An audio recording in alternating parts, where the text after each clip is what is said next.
Sinjuri, nsemmilkom għakom għal-programm ieħor mis-sensiela Pjazza. Pjazza se jkompli għall-inqas l-aħħar tal-iskeda li tintemm fl-aħħar ta' dan ix-xahar, Ġunju, jiġifieri għad fadlinna qabel ma nsellmulkom u immorru għall-btajjel tas-sajf.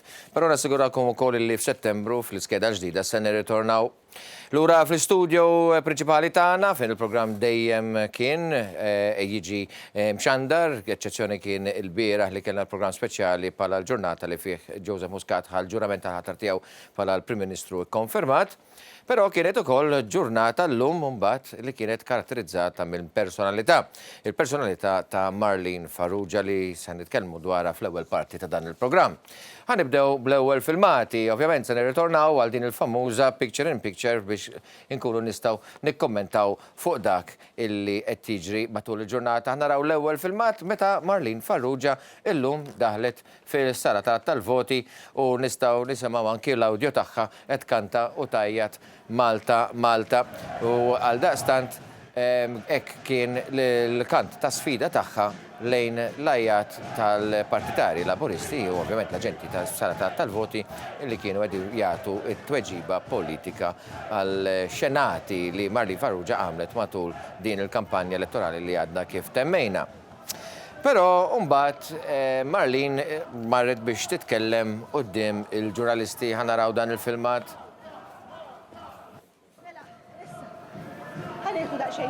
Ħatiħu n-nifs.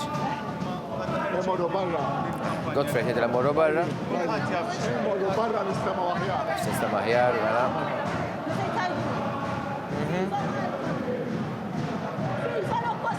Viva l-oppożizzjoni. Lim waħda, nistaqsi, limma waħda. Viva l-oppożizzjoni. Ok, mela. Naddu għal-filmat li ieħor issa. Ħanaraw. Aħna nkunu qegħdin nikkumbattu ma' ġgant enormi.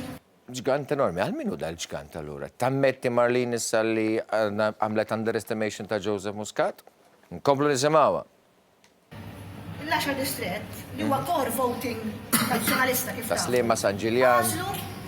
Persuna, beru laburisti, Bħala vera problema fejn dan il-Partit Nazzjonalista serja ħafna. Laburista, persuna ta' wara l-mina, ara kemm jgħidu bid-divide tan-Nord u s-South.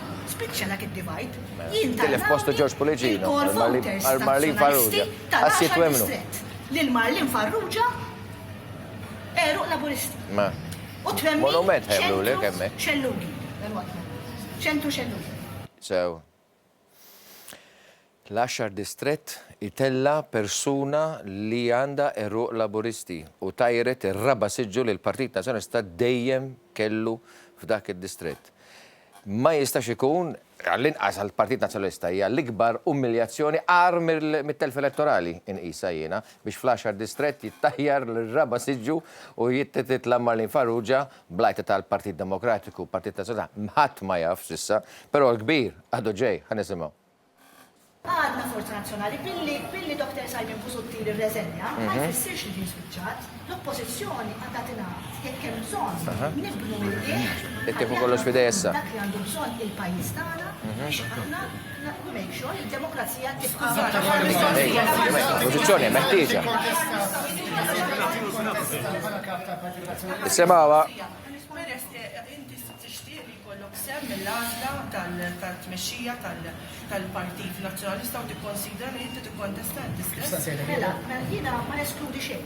Ma neskludi xejn. Taħseb li tikkontesta fil-kampanja Ara x'għamel bideh Simon Busuttil. Għaliex importanti il-pajjiż. Iddiżintegra lilu nnifsu u nefaħ lil Marlene Farrugia. Potenzjali diġà jista' jarfu. Iddiżintegra partit. Għadlek il-verta għadlek għasib fuħa. Ma ħazbitx. Il-homework Il-homework għamlitu sew. Għamlitu sew il-homework. Jina etnati seri fil-politika fl-interess ta' Malta. Nati semi fl-interess ta' Malta. Forsi m'għandix jekk għandu jkun, però il-homework għamlitu sew mhux tiġi tajt li ma ħasbitx xejta għax biex deret bxej fil-mass meetings tal-Partit Nazzjonalista taħt it-tinet għassewa 1 cent għal-Partit Demokratiku, għalhekk kien għaqli għalija illi tuża l-Partit Nazzjonalista biex imbagħad ħadet li ħadet biex rebħeti u tilef Simon, tilef il-partit. Imma dak id-diskors ta' Simon, ta' Marlene Farrugia, immedjatament kellu eku fuq il-partit tagħha, il-Partit Demokratiku. Għaliex ħanaraw dan il-screenshot, nistgħu ntelaw full screen, direttur, dan il-screenshot għaliex huwa ta' Anthony Buttigieg, id-deputat mexxej tal-Partit Demokratiku li ħabbar immedjatament ir-riżenja tiegħu mill-partit tal-fatt li dar għal isma' aħna maħniex għal-beħ, kif jista' jkun li di minn kap ta' Partit Demokratiku qed titħajjar biex tkun tikkontesta għal-kap tal-Partit Nazzjonalista. Għal daqshekk sejjaħ telaqu mill-kariga u sejjaħ il-bqija ta' dawk li jiffurmaw il-famuż Partit Demokratiku biex jitilqu miegħu. Però ħamorru lura għal dak li sar il-bieraħ fil-dar ċentrali tal-Partit Nazzjonalista. Bieraħ saret konferenza tal-abbarijiet fejn Simon Busuttil ħabbar illi kien se jwarrab bit-tmexxija u ovvjament bil-konsegwenzi politiċi kollha interni tal-Partit Nazzjonalista.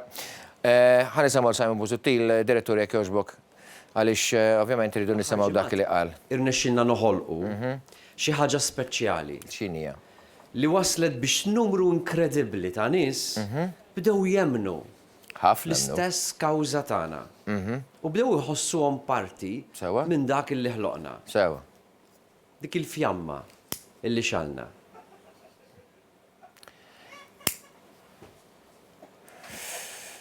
Kompli Simon, ħanisimgħu. Irrid ngħid illi minkejja r-riżultat elettorali jiena gburi illi ser inħalli warajja partit li huwa organizzat tajjeb, li ġielet kampanja elettorali tajba. Tielet? Xem? Tielet? Dak nejbis? Ok. U f'sitwazzjoni finanzjera tajba wkoll, Simon, forsi? Nsejt iċċedu li daħħalt il-partita li hemm kważi 4 miljun issa li l-partita trid irrot lura lil dawk kollha li taw il-flus għax hemmnu fik li webbilthom li se terbaħ elezzjoni. Ħanisimgħu issa id-dunkwe ta' Simon. Għalhekk qed inħabbar illi jiena mhux ser nibqa' inmexxi l-partit u se nara illi minnu fih jibda il-proċess sabiex jiġi elett kap ġdid. U dak huwa l-prezz tal-politika ta' mibeda. Sejjaħt laqa ta' tmexxija tal-partit illi tinsab preżenti hawn miegħi u infurmajthom bid-deċiżjoni tiegħi. Fisimhom nista' nħabbar ukoll li huma wkoll għażlu illi jerfgħu ir-responsabbiltà politika għar-riżultat u għalhekk huma wkoll mhux ser jerġgħu jikkontestaw il-kariga tagħhom. Baj. Imbagħad għal ħaġa importanti oħra, ħanisimgħuha. Dak li bdejna, dak li emminna fih, jibqa' validu u jibqa' tajjeb. Perfett. Suppost kollox sew. Il-ġdid intern fi dan il-Partit Nazzjonalista, Teris Komodini Kakija li tħabbar illum milli telet fil-Parlament Malti u li mhux se tużah dak is-siġġu saċċedih. L-ikbar offiża li tista' tagħmel persuna li daħlet għall-elezzjoni ġenerali titlob in-nies biex tivvutala u tajt li mhux se tidħol għal dak l-impenn għal dik ir-responsabilità li xkomda Brussell bil-paga li għandha hemm għax qalet li tkellmet mal-familja tagħha u qal jaqblilha hekk. Ma di xoffi żej. Nies bħal dawk itelfu l-Partit Nazzjonalista l-elezzjoni ġenerali u jiddispeċini għal partitari ġenwini tal-Partit Nazzjonalista li tantu hekk li kont nimmilita fih, meta kont nemmen fih, nemmen fil-politika tiegħu. Huwa għal dawn in-nies illi jien m'għadniex nimmilita. Kieku xi ħadd mill-Partit Nazzjonalista f'dan is-snin kollha li jiena tlaqt mill-Partit Nazzjonalista 11 sena u avviċinawni u lili u nies oħrajn. U qalu isma' nistgħu nirranġaw miegħek jew għal-inqas nifhmu għalfejn ma tridx tkun taf bina. Le, ħadd. U nassigurak li ħadd ieħor bħali ma ġie avviċinat, anzi, spiċċajna fil-mira ta' attakki kontinwi fuq il-mezzi tax-xandir tal-Partit Nazzjonalista, fuq il-mezzi soċjali. Dawn huma in-nies illi rridu jieħdu il-gvern f'idejhom. Kieku llum ix-xita ta' vendikazzjonijiet kienet tkun garantita ma erħilu l-istorja ġudikatom, illum ir-riżultat elettorali u dak li hu u ma nix nimmorru lejn hemmhekk.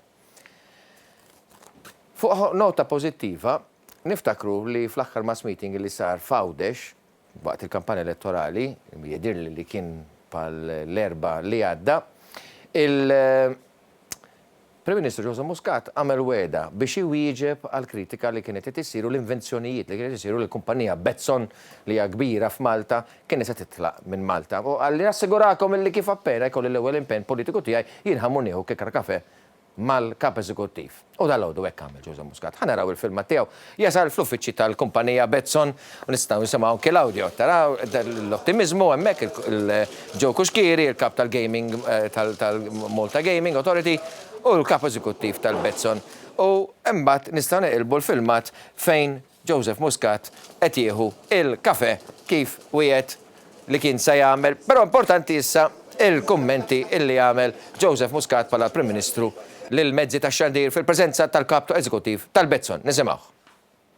I would like to thank Betson for the coffee and for this meeting. It was a very straightforward meeting where Betson reconfirmed their commitment to the country. We value the company as one of the main players, if not the main player, in our online gaming industry and not our digital economy. And we look forward to many more years of input of Betson in our economy, and we're extremely positive and glad with the results and the confirmation that Ulrich gave me today, which we had also given me in a private manner last week. But we're here today to show everyone that it's not only business as usual, but it's more than that. We look forward to many more investments in this area, and there will be more announcements. The regulator tells me at least 2 other applications are on the way of major players, so we look forward to welcoming more players to this wonderful cluster where Betson are a key leader. Dak huwa sodisfazzjon ta' kap ta' gvern li mar għand il-kumpanija Betson li fuq kollox kienet tiġri xnija minn naħa tal-Partit Nazzjonalista li daw kienu se jitilqu minn Malta, irdu niftakru daw għadhom kif impjegaw l-1000 impjegat tagħhom f'Malta. U se nisimgħu issa mill-kap eżekuttiv tal-Betson nistgħu nitilqu l-filmat issa illi daw mhux biss se jibqgħu Malta, iżda se jkomplu jkabbru. And we're really honored to have Prime Minister here for his first visit at Betson. You know, we have the same interest as any government in Malta. I think that's very important to underline at this point. A strong economy, investments in infrastructure, investments in education, and the brand and the reputation of Malta around the world and so forth. And we think that Malta has served us very well for a long time. And generally, what's good for Malta is good for Betson, and vice versa. We are very happy in Malta, and we will continue to build our presence here, as we've done all the way since 2004.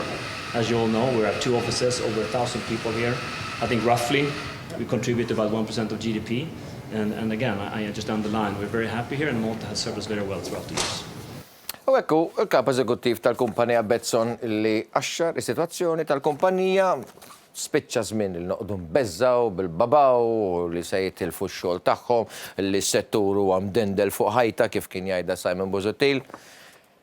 L-uniku wieħed li kien imdendel fuq ħajta huwa Simon Busuttil u miegħu l-istess Partit Nazzjonalista li llum qiegħed jiffaċċja l-kriżi li qiegħed jiffaċċja b'riżultat ta' dak it-twemmin. Nibqgħu fukati issa fuq il-ħidma tal-gvern, il-ħidma tal-pajjiż, aħna l-koll flimkien mingħajr ebda distinzjoni. Il-programm tagħna Pjazza jibda bid-diskussjoni minn hawn ieħor, lura hawnhekk se nitkellmu u nagħmlu analiżi tar-riżultati elettorali u dak li l-pajjiż mistenni jidħol għalih fix-xhur u snin li ġejjin. Ibqa' magħna.